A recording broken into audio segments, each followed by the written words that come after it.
Hello दोस्तों, नमस्कार। कैसे हैं आप लोग? फ्लाइट्स में तो अमूमन मुझे लगता है हम सब चलते ही हैं। हम लोगों को कभी ना कभी जब दूर जाना होता है तो हम फ्लाइट ज़रूर लेते हैं। लेकिन क्या आपने भी महसूस किया है कि पिछले 1 डेढ़ साल से, या जो है क्या ये कहें कि कोरोना के बाद से, अब जो फ्लाइट्स का जो किराया है या टिकट के जो दाम हैं वो काफ़ी ज़्यादा बढ़े हैं। लोग कह रहे हैं कि प्री कोविड लेवल पर ट्रैवल आ रहा है, लेकिन प्री कोविड लेवल पर ये जो किराए है वो नहीं आ रहे हैं। अमूमन उनमें ठीक ठाक बढ़ोतरी देखने को मिली है। और क्योंकि जब मैं इस वक्त ये वीडियो बना रहा हूं आपके लिए और जब ये बात कर रहा हूं, तो मैं आपके सामने एक वर्ल्ड फिनोमेना तो रखूंगा ही, लेकिन इस वक्त त्योहारी सीजन भी चल रहा है। दिवाली हो, छठ हो, हमारा हमेशा ये अनुभव रहा है कि इस मौके पर तो फ्लाइट्स जबरदस्त किराया बढ़ा देती हैं, 2 गुना 3 गुना किराया वसूलती हैं। एक एग्जाम्पल देता हूं, मेरे एक कलीग हैं, उनको बस से जाना था दिल्ली से गोरखपुर और उसका किराया करीब 1800-1700 रुपए के आसपास होता है। उन्होंने बताया कि उसी बस वाले ने उस दिन, जब दिवाली से 1-2 दिन पहले जाना था, 7,000 रुपए की टिकट बेचनी शुरू कर दी। तो ये तो अपॉर्चुनिस्टिक बाजार है ही। लेकिन आज मैं जो आपको ये बताने आया हूं कि कैसे पूरी दुनिया में त्योहारी सीजन हमारे यहां है, लेकिन पूरी दुनिया में, यूरोप में, वेस्ट में, ये एशिया पैसिफिक में, ये फ्लाइट का जो फेयर है वो सर्ज हो रहा है, किराया बढ़ रहा है। और उसके कुछ कारण है। आज आपके सामने फिर से कुछ डेटा रखूंगा, कुछ तथ्य रखूंगा और आपको बताऊंगा कि अगर आप फ्लाइट से बहुत फ्रीक्वेंट ट्रैवल करते हैं तो आपने जरूर ये महसूस किया होगा कि आपके इस खर्चे में करीब 20 से 30% की बढ़ोतरी हुई है, जो आपके बजट को थोड़ा सा बिगाड़ सकता है। अब वो कैसे आप मैनेज करेंगे, जैसे जैसे वीडियो बढ़ेगा आपको खुद समझ में आएगा।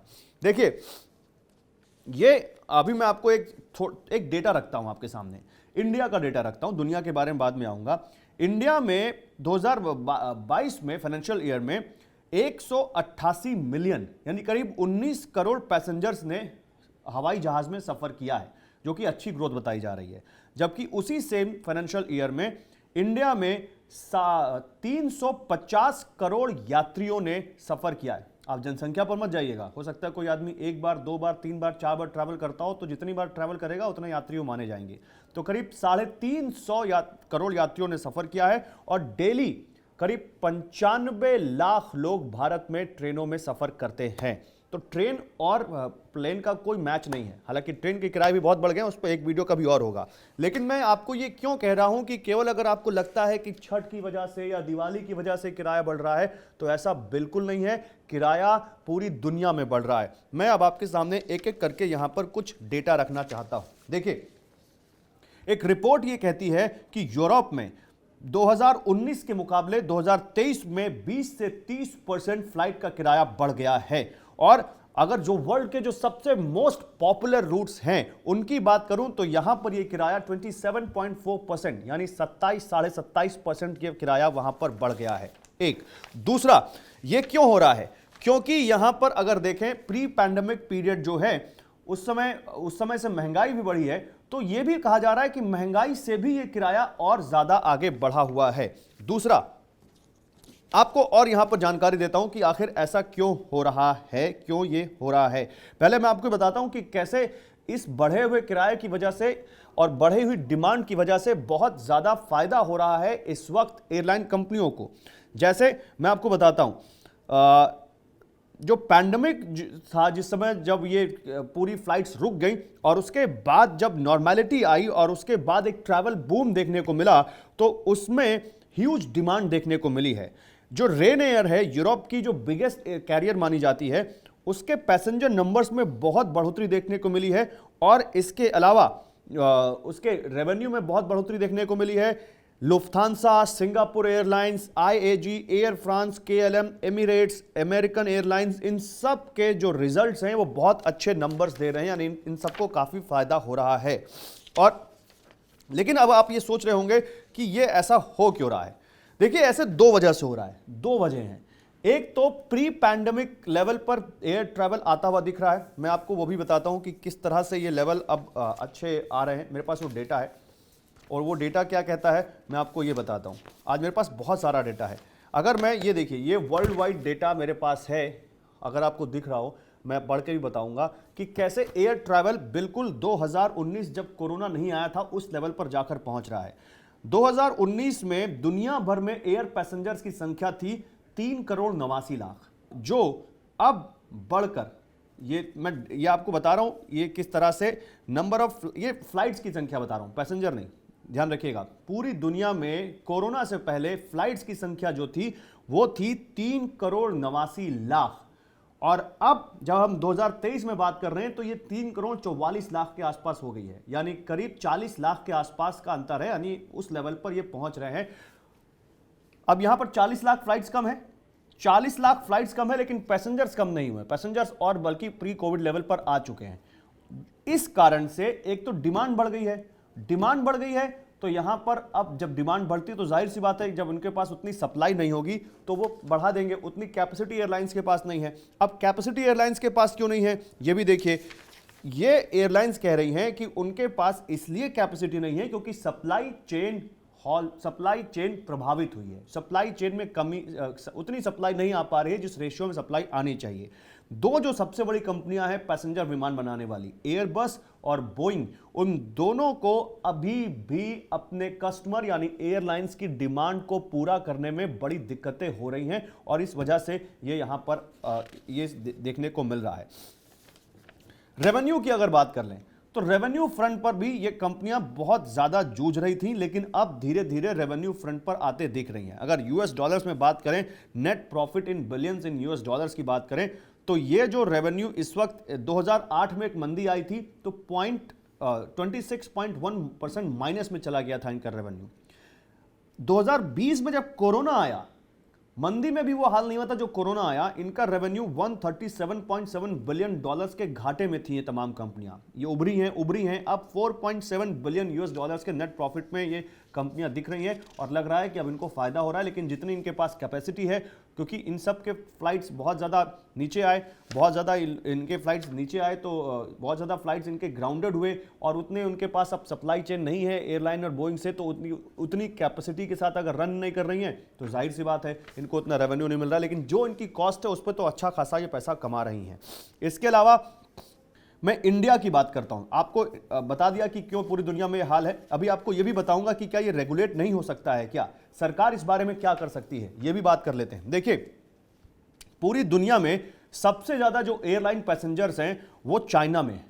चाइना में ये करीब 65 करोड़ पैसेंजर जो हैं चाइना में, वो पूरी दुनिया में 65 नहीं बल्कि 66 करोड़ के आसपास, 66 करोड़ से थोड़ा सा कम 659 मिलियन जो हैं वो सफ़र करते हैं। नंबर 2 पे आयरलैंड आता है, नंबर 3 पे इंडिया है, और इंडिया का जो ये डेटा है ये अब धीरे धीरे बढ़ रहा है और आयरलैंड को ये क्रॉस कर रहा है। नंबर 2 पे इंडिया आता हुआ दिख रहा है, जो मैंने आपको बताया। क्यों? क्योंकि मैंने आपको बताया था कि किस तरह से इंडिया में जो हमारे पास डेटा है 188 18 से 19 करोड़ पैसेंजर इंडिया में अब हर साल एयरलाइंस में ट्रैवल कर रहे हैं, और उसमें किसका चंक सबसे ज़्यादा है अगर ये बात करें तो इंडिगो इस देश की सबसे बड़ी कैरियर है, और इंडिगो के पास ये 188 मिलियन में 18 से 19 करोड़ एयरलाइन पैसेंजर्स में आधे से ज्यादा का हिस्सा है, 55.4%, 55.4%, यानी करीब 55.5%।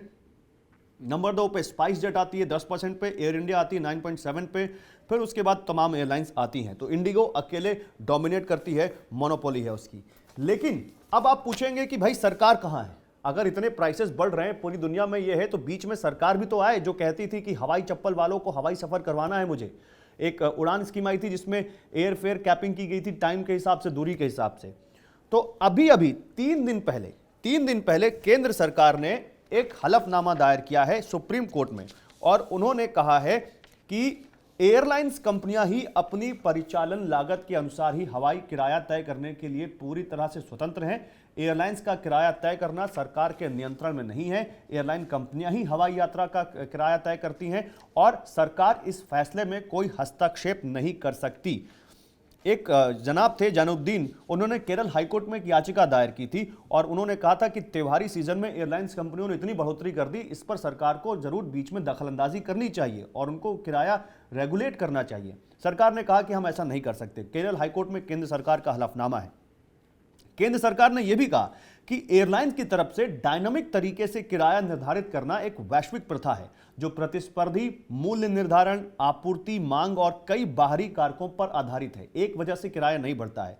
केंद्र सरकार ने कहा कि ये जो लोग बहुत कम समय रह जाते हैं और यात्री यात्रा के तारीख के करीब बुकिंग करते हैं, उन्हें कम किराया नहीं मिल सकता है क्योंकि इन कम किराए के लिए निर्धारित सूची पहले से बुक की जा सकती है। तो ये केंद्र सरकार का हलफनामा है। अच्छा, इन सब सारी बातों के बाद मैं दो सवाल आपसे पूछता हूं, दो परिस्थितियां आपके सामने रखता हूं और आपसे पूछता हूं कि आप इसको कैसे देखते हैं। मैं अगर कहूं कि ये अच्छा है, मैं अगर कहूं कि किराया और बढ़ जाए, तो जाहिर सी बात आप कहेंगे क्या पागलों जैसी बात कर रहा है। और मैं कहूं कि ये बहुत सारे लोगों को इफेक्ट करता है, लेकिन उसका रेशियो उन लोगों से बहुत कम है जिनको इफेक्ट नहीं करता, तो भी आपको लगेगा कि शायद मैं सही नहीं बोल रहा हूं। मैं दोनों आपको डेटा के मुताबिक प्रूव कर सकता हूं कि मेरी दोनों बातें सही हैं। कैसे, आइए मैं आपको बताता हूं।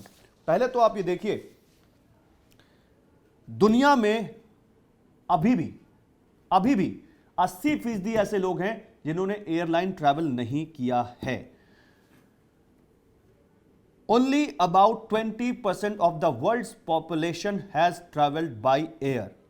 Roughly 1.5 billion people.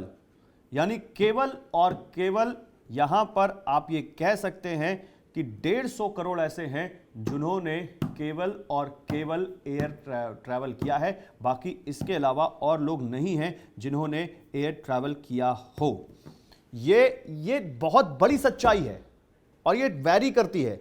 अमेरिका में 13% लोग हैं जिन्होंने फ्लाई नहीं किया है, 87% लोगों ने किया है। लेकिन यही अगर आ जाता है आपका ग्लोबल, तो 80% लोग हैं जिन्होंने आज तक हवाई जहाज में यात्रा ही नहीं की है। सोचिए, अपने आसपास लोगों को आप देखेंगे तो शायद आपको लगेगा कि हाँ, ये डेटा सही है। लेकिन अब मैं ये जो मैंने कहा कि अगर मैं कहूं कि किराया और बढ़ा देना चाहिए, फ्लाइट्स का इतना बढ़ा देना चाहिए कि लोगों के जेब में रहे ही ना। अब आप कहेंगे कि पागल हो गया क्या, ट्रेन में वेटिंग है, फ्लाइट का किराया बढ़ाने की बात कर रहा है, रेट, सबके पास गाड़ियां हैं नहीं, लोग सफर कैसे करेंगे। ये मैं नहीं कह रहा हूं, ये दुनिया का एक सेक्शन कह रहा है। जो इन्वायरमेंटल ग्रुप्स हैं वो ये कह रहे हैं कि हायर एयर ट्रैवल कॉस्ट, ये जो और जो हायर ट्रैवल कॉस्ट और महंगी टिकट, ये प्रदूषण से निपटने में मदद करती है। जो एयर ट्रैफिक बहुत बढ़ रहा है इसको कम करने में मदद करती है। इससे ग्रीन ट्रांजिशन को बढ़ावा मिलता है, जो कार्बन एमिशन है वो कम होता है। ये पर्यावरणविद कह रहे हैं। वो ये कह रहे हैं कि सरकारों को इस बारे में ध्यान देना चाहिए और जो इतना फ्रीक्वेंट एयर ट्रैवल हो रहा है इसको रोकना चाहिए, क्योंकि जो फ्लाइट्स उड़ती हैं उनसे कार्बन एमिशन ज्यादा होता है और हमारे पर्यावरण को नुकसान होता है। समझ में आया आपके? ये है, हर सिक्के के दो पहलू होते हैं, इस सिक्के के भी ये दो पहलू हैं। तो किराया क्यों बढ़ रहा है, किराया क्यों बढ़ना चाहिए, किराया क्यों नहीं बढ़ना चाहिए, कितने लोग हैं जिनके ऊपर इसका असर पड़ता है, ये सब मैंने आपके सामने इस वीडियो में बताने की कोशिश की है। बहुत शुक्रिया आपका इस वीडियो को देखने के लिए। एक और वीडियो आपके लिए ऐसा और लेकर आऊंगा, तब तक के लिए नमस्कार।